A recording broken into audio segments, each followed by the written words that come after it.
Bonjour, je vous retrouve dans une vidéo un petit peu particulière, vous l'avez vu dans le titre et surtout dans la miniature. Si j'ai fait ce que j'avais en tête au moment du tournage, mais on y croit, j'ai décidé de m'attaquer aux sagas de science-fiction fantasy, plutôt de fantasy de notre adolescence. Comme moi, vous êtes nés dans les années fin 90. Vous les avez sûrement vus au cinéma ou lus, si vous avez fait les choses dans l'ordre, pas comme moi. Et donc j'ai décidé que maintenant à 28 ans, c'était le bon moment pour les lire. Donc je me suis attelée à faire ça. En fait, je n'ai lu que les tomes 1 pour savoir si je continuais ou pas. Donc, comme vous l'avez sans doute déjà compris, j'ai décidé de lire les deux sagas un peu classiques de notre enfance slash début d'adolescence. Donc Harry Potter écrit par J.K. Rowling, qu'on ne présente plus, et Hunger Games, pareil, écrit par Suzanne Collins, pareil, on ne présente plus. D'où est venue cette idée de les lire de plusieurs éléments combinés. Tout d'abord parce que je les ai jamais lus. En fait, c'est pas totalement le cas. Je vous expliquerai un petit peu plus tard dans la vidéo. Parce que j'en ai entendu que du bien. Vraiment. Donc je me suis dit, si c'est approuvé par tout le monde, ça devrait me plaire, donc on y va. Aussi, troisième raison, parce que j'ai vu les films et que je les ai aimés, donc normalement, très souvent pour moi, je préfère les livres aux films, donc si j'ai à ce point-là aimé les films, je devrais adorer les livres si on suit ma logique. Et autre point, parce que c'est des classiques, donc voilà, j'avais envie de les découvrir par moi-même. Et donc ça m'arrive à mon deuxième point de cette vidéo, pourquoi je les ai jamais lus. En fait c'est plutôt surprenant parce que je suis une personne qui a toujours lu énormément, et donc j'aurais dû, en tout cas c'est plutôt ainsi que les choses sont souvent présentées, les lire dans mon enfance ou dans mon adolescence, parce que c'était des classiques, c'était des incontournables, qu'à peu près toutes les personnes au même profil que moi qui adoraient la lecture dans ces jeunes années les ont lus à ce moment-là. Et donc pourquoi pas moi? Pourquoi j'ai pas fait entre guillemets les choses dans l'ordre normalement? Là c'est plutôt simple, parce que quand j'étais enfant ou adolescente, ou en tout cas à l'âge où ces livres sont sortis et où tout le monde était très fan de ces livres, moi je lisais très peu de SF, et j'y reviendrai un tout petit peu plus tard. Moi, je lisais des livres destinés à un public de jeunes adolescentes ou de jeunes filles, vraiment très marketées. J'ai envie de dire limite très stéréotypées jeunes filles. Donc pour les filles, donc je lisais les livres de Mary-Kate et Ashley Olsen, j'étais hyper fan de ça. Les Colombes du Roi Soleil, le Club des Babysitters, voilà, tout ça j'adorais. C'était très féminin dans ce qui arrivait, très stéréotypé, je pense. Je ne les ai pas relus. Et je pense que c'est le mieux, voilà, de ne pas les relire, de laisser ça avec les bons souvenirs que j'en ai de ce regard d'enfant. Mon livre préféré à l'époque que je relisais tout le temps, c'est 2 pour 1, qui a donné le film avec Lindsay Lohan. Bref.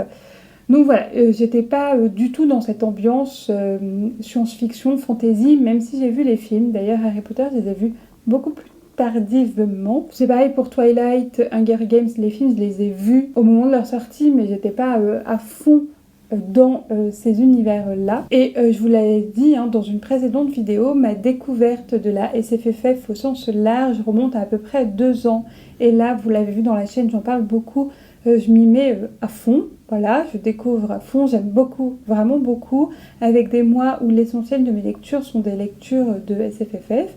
Et j'avais envie, comme je l'ai dit dans ma vidéo sur mes objectifs livresques pour 2024, de faire des découvertes. Et donc, découvrir, c'est aussi découvrir des classiques au sens plutôt populaire du terme ici, des classiques populaires, des livres que tout le monde aime, dont tout le monde parle et dont les auteurs et autrices d'aujourd'hui s'inspirent. Voilà, je voulais un peu retourner à cette base-là, et donc, chose faite, je me suis lancée dans ce projet qui va, je pense, m'accompagner au moins pour les 6 premiers mois de l'année 2024. Je dis ça, mais on est déjà en février. Donc lire Harry Potter et Hunger Games. C'est parti. Peut-être que je me referai les films à un moment donné. Je vais commencer par Harry Potter parce que c'est celui que j'ai lu en premier. Alors je vais pas revenir sur toutes les polémiques autour de J.K. Rowling et j'avais pas envie du tout de lui donner mon argent, donc je les ai pris sur Vinted d'occasion, ce qui explique ça. J'ai hésité sur la collection, mais je la trouve vraiment très jolie celle-ci. C'est pas la collection que j'ai eue enfant. Voilà, moi j'avais eu avec les personnages dessinés. Là. Je vous remettrai un visuel si j'y pense. En effet, Harry Potter, j'ai lu le 1 et le 2 enfant. Je sais plus trop à quel âge. Et ça n'a pas dû me plaire plus que ça parce que j'ai pas continué. Il y a 4-5 ans, je dirais maintenant, peut-être au moment du confinement, j'ai relu le 1 et le 2. Et pareil, je sais pas pourquoi j'ai pas continué parce que là je sais que ça m'avait plu. Alors je les avais pas lus, je les avais écoutés en audio. Et c'était la version gratuite sur YouTube où le professeur Surab a quand même un accent marseillais, donc j'ai peut-être pas choisi la meilleure des versions. Et au début, j'aimais pas trop les livres audio, ça a été vraiment un long apprentissage pour aimer ça et vraiment rentrer dedans. Bref, j'ai lu Harry Potter, le tome 1, donc à l'école des sorciers. J'ai pas enlevé mon marque-page. Alors du coup, comme je l'avais déjà lu, ça n'a pas été une surprise. Je m'attendais à tout, surtout qu'en plus j'avais les images du film en tête. Donc Hermione pour moi ressemblait à Emma Watson. Enfin voilà, c'était une lecture très visuelle parce que j'avais les images du film ancrées en moi. Je sais pas combien de fois j'ai vu les films Harry Potter. Donc je connaissais plutôt bien. Et dans celui-là, moi, bon voilà, je ne suis pas du tout une fan vu que je découvre. J'ai trouvé qu'il y avait quand même peu de différence avec le film 1, que c'était plutôt bien adapté. Alors il y a quelques différences et celle qui m'a le plus marquée, c'est quand Harry découvre le miroir de Riséd. Et en fait, il découvre aussi, pas que ses parents comme dans le film, mais toute sa famille au sens avec ses grands-parents, ses arrière-grands-parents, il me semble. Et ça, il n'y avait pas dans le film, mais pour moi, c'est la seule vraiment différence majeure que j'ai vue. Mais peut-être que je me trompe. Donc, dans l'ensemble, je l'ai quand même trouvé très fidèle au film, pardon. Enfin, plutôt le film est très fidèle au livre, on va mettre les choses dans l'ordre. Et du coup, j'ai très envie d'aller lire les autres tomes parce qu'on m'a dit, alors là, ça fait débat, à partir du 3 ou du 4, les films sont moins fidèles au livre, ou en tout cas, il y a des partis pris dans l'adaptation et il y a des passages qui sont moins développés, pareil pour des personnages. Et comme mon personnage préféré dans les films, c'est Ginny, qu'on voit quand même très peu, et que ça a été un argument pour la plupart de mes amis pour me faire lire Harry Potter, c'était d'aller découvrir encore plus Ginny. Donc voilà, j'ai hâte de lire les autres tomes. J'ai décidé de lire 1 ou 2 tomes par mois parce que les premiers sont vraiment très courts. Petit point qui m'a surprise, c'est que c'est un livre pour enfants. Voilà, je le cachais, mais c'était chez Follow Junior. Et je trouve que c'est quand même écrit petit et que je l'ai quand même si je l'ai lu très rapidement, je ne l'ai pas lu aussi rapidement que ce que je m'attendais pour un jeunesse, donc j'ai été étonnée de ça. Donc je vous disais 1 ou 2 tomes par mois au moins au début parce qu'ils sont courts. Et une réflexion qui m'a fait bien rire au passage et que je vous livre là parce que peut-être que vous allez avoir votre avis sur la question. Mais je me suis demandé au fil de ma lecture, je ne sais pas si c'est moi qui ai mis l'accent dessus dans ma lecture ou si c'est parce que c'est la énième relecture, la 3e, ou j'ai vu le film un nombre de fois incalculable, mais je me suis demandé qu'est-ce qui se serait passé si Harry Potter avait été envoyé à Serpentard. Et cet arc narratif-là m'intrigue, je me dis qu'est-ce qui se serait passé, ça aurait pu faire une toute autre histoire juste pour un détail. Voilà, je suis sûre qu'il y a des fanfictions qui existent là-dessus, mais je voulais vous livrer cette petite anecdote de lecture. Partie 4 de cette vidéo, j'ai donc lu Hunger Games de Suzanne Collins, le tome 1. Donc ici j'ai l'intégrale 1, 2, 3 et il est magnifique. Voilà, bref, pareil, je l'ai acheté sur Vinted, il marque un peu. Pourtant, j'avais les mains propres en lisant, mais c'est pas grave, c'est une énorme brique, du coup, comme c'est une intégrale.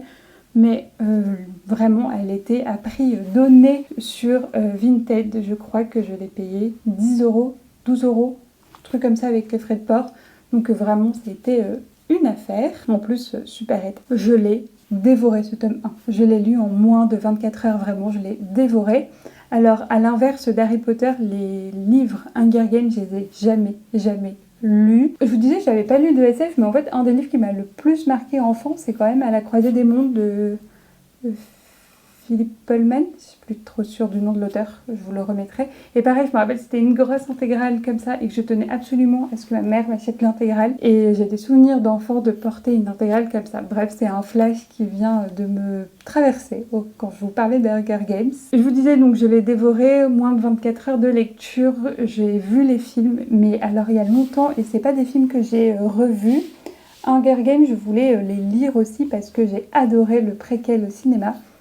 Et je voulais me plonger dans l'univers. Il me manquait des clés de lecture, je pense, vu que je n'ai vu que les films. Et donc j'avais moins d'images, c'était moins visuel ma lecture comparée à Harry Potter parce que tout était vieux. Je ne sais pas si je les ai revus depuis mon adolescence. Donc il y avait quand même plus de 10 ans, donc c'est des vieilles images. Oui, j'avais Jennifer Lawrence en tête.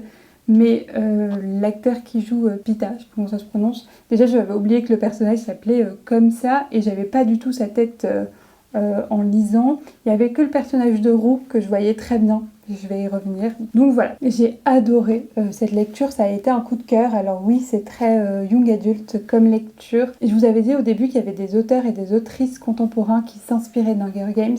Vous savez que j'ai adoré le livre, le tome 1 des Absolus de Margot Dessen et on voit que c'est une de ses inspirations et ça m'a fait du coup plaisir d'aller la lire également pour ça.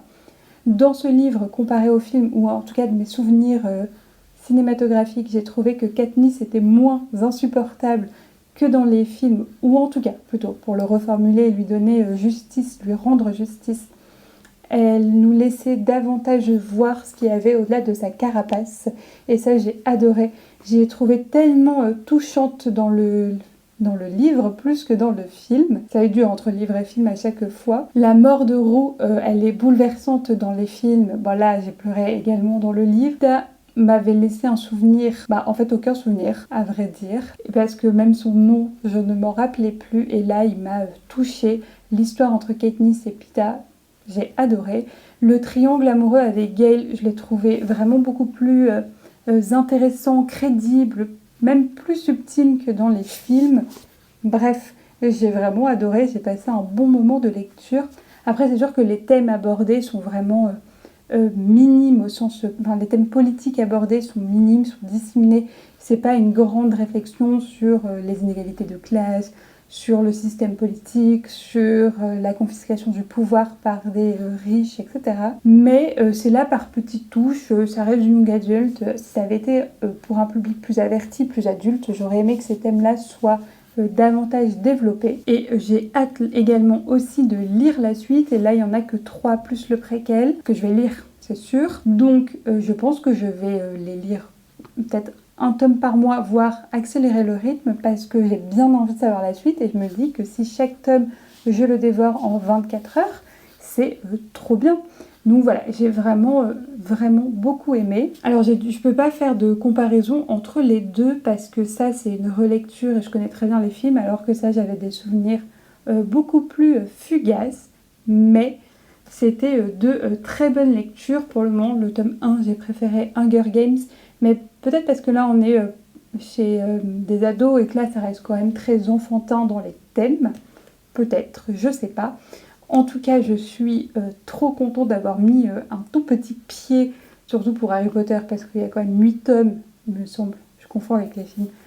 Et c'est un bébé pied que j'ai mis dans cet univers, mais j'adore. Pour le moment, je suis très contente de m'être lancée dans ce challenge livresque que je vais continuer, parce que là, j'ai quasiment... j'ai tous les tomes, et que j'ai les 3 tomes suivants d'Harry Potter, donc je crois qu'ils sont dans l'ordre. La Chambre des Secrets, j'aime bien en bleu comme ça, en violet qui est le plus massacré des 4 et le prisonnier d'Azkaban, et en 3 pardon, les puristes d'Harry Potter vont me tomber dessus, et en 4 la Coupe de Feu qui commence à devenir plus grand et donc j'ai trop hâte. Donc voilà, je ne sais pas quoi dire de plus, je dois être la seule personne en 2024 à n'avoir jamais lu ni Harry Potter quasiment, ni Hunger Games, mais voilà. Vraiment, de retourner comme ça aux sources de mon adolescence, ça me fait du bien. Donc on savoure aussi ce passage nostalgique des années 2000, on va le formuler comme ça. Bon, et je lance un débat dans les commentaires. Dites-moi si vous êtes plutôt team Harry Potter ou team Hunger Games. Vous devez choisir. Et promis, je choisirai moi quand j'aurai lu tous les tomes de cet univers, tous les livres, je choisirai. J'ai très envie de savoir où est-ce que vous vous situez, parce qu'on est sur deux genres quand même différents, mais comme je l'ai dit, classique et fondateur de la SFFF de notre génération. Et envoyez-moi également toute votre force pour que je continue, parce que je me suis quand même lancée dans 2 sagas. Ok, elles vont se lire très vite, mais ça reste 2 sagas. Et je vous remercie encore une fois de votre soutien. J'espère que cette vidéo un petit peu particulière dans la nostalgie des années 90-2000 vous aura plu. Et je vous dis à très vite pour une prochaine vidéo. Des bisous!